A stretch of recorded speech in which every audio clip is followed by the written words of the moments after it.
Hi, welcome back to my channel, Fix and Repair. I'm working on installing this overdrive shifter from Winters. It's a Sidewinder in my 96 Chevy Silverado. I have some comments I'd like to make and some tips on installing this. I have mixed feelings on this shifter. The reason I went with this shifter is because the other brands out there are no longer made in America. They're Chinese and they break. So I went with this, spent about 300 bucks on it, and I'm telling you, it's not as good as it should be for the price. And these are the problems that I had with it so far. And hopefully you won't get frustrated if you buy it and install it. So first thing I like to say, this cover is, I'm thinking, is that ABS plastic. That's what holds it to mount it to the floor. I think they could come up with a better idea than that. I had to cut some slots in here for the wiring because if I drilled holes in it, it'd just be too hard to run the wiring through it. They could come up with a better thing than this. Next I'd like to talk about is the shifter. For putting those cams in for the neutral safety switch and reverse backup lights, it is just a pain, because this is what they give you for a bolt to hold those cams in place. Now, why didn't they make it about a 1/4 inch longer? I don't know. They made it as short as possible, and of course it's an Allen head. And this is why it's difficult.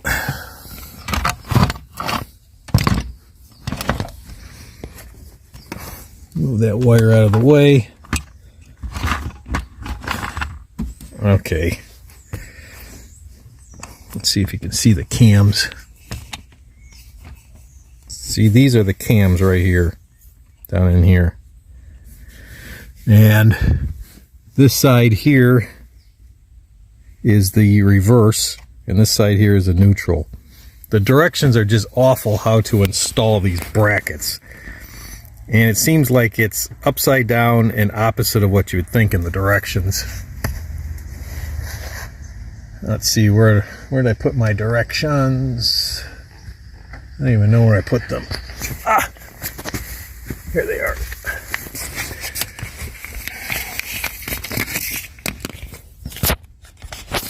So this is the diagram they give you to install this.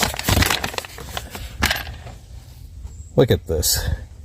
They don't have anything labeled,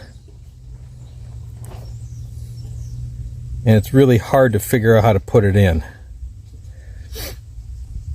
But literally that's how it goes in, just like this. But when you're working on it, it's really difficult to figure it out. And then also you have to have the cams positioned properly.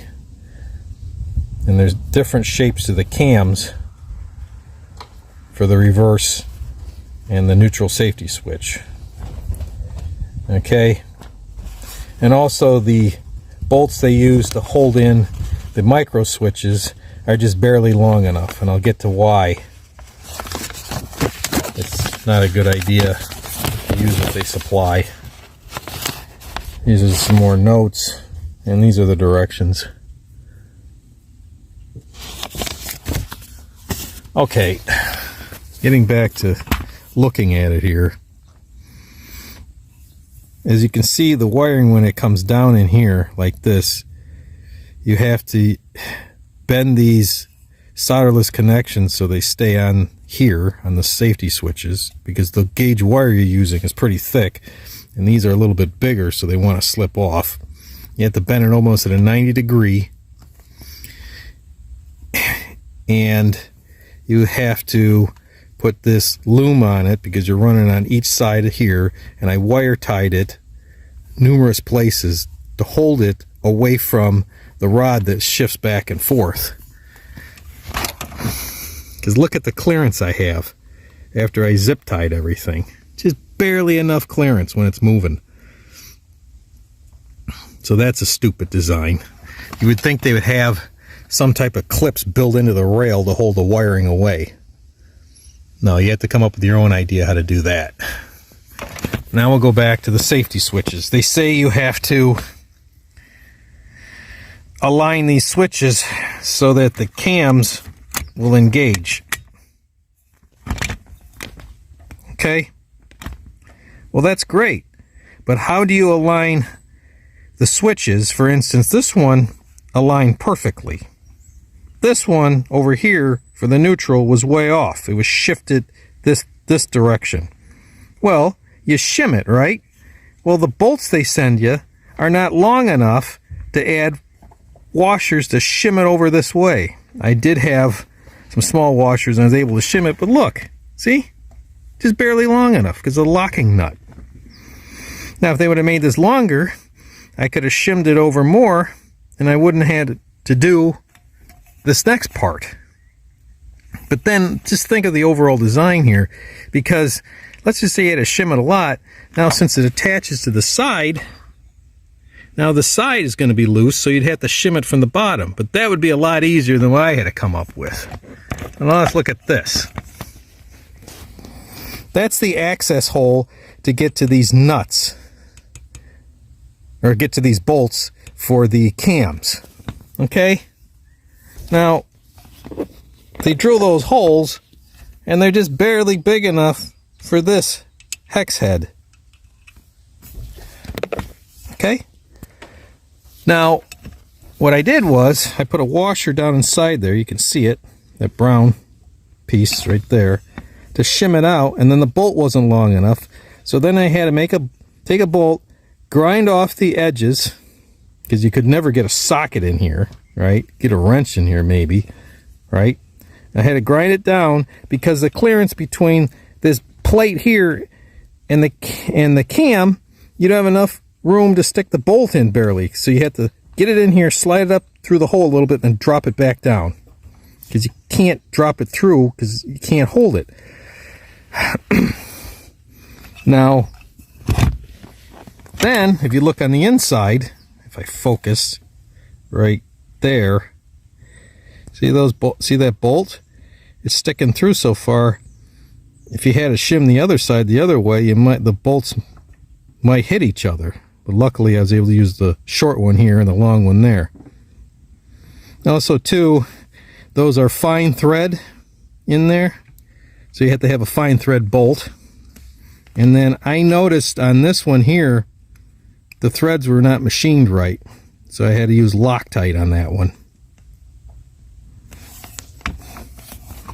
Then when you're trying to get it in there, see, I cut a slot in the bolt head so I could use a screwdriver on it. But for some reason, this position, the hole doesn't line up with the bolt head.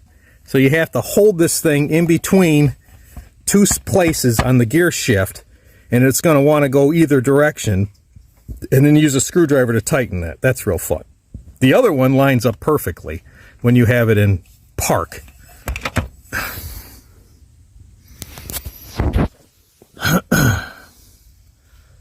So I do have mixed feelings on this shifter. This was the best one I could find. I would say they definitely can improve it. This is not the quality which I expected. And the old Hurst shifter I have in my Cutlass that is out of a GTO, that one is easier to work on. The only problem with that one was the switches too, that it was hard to get the wiring in place. But this one was just awful. For something as modern as it is, they should have engineered these headaches out of it. Also too, the bolts that you use to hold the shifter cable in, they were not long enough to try to manipulate the shifter cable in that position and tighten the bolts down. They were also too short. So for some reason, Winters likes to supply you with bolts that are too short and no washers to shim, but say you probably have to shim it in place. And awful directions, just awful directions on this.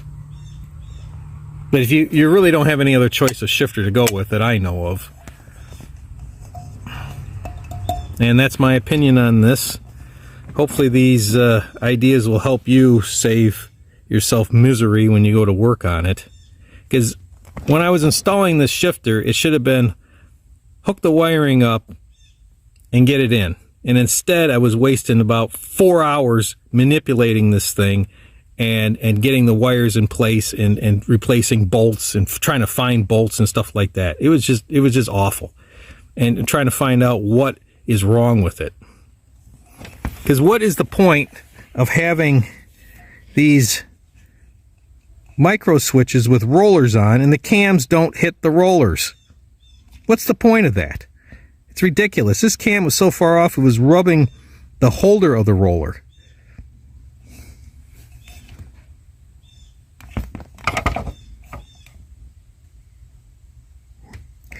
Alright, well thanks for watching.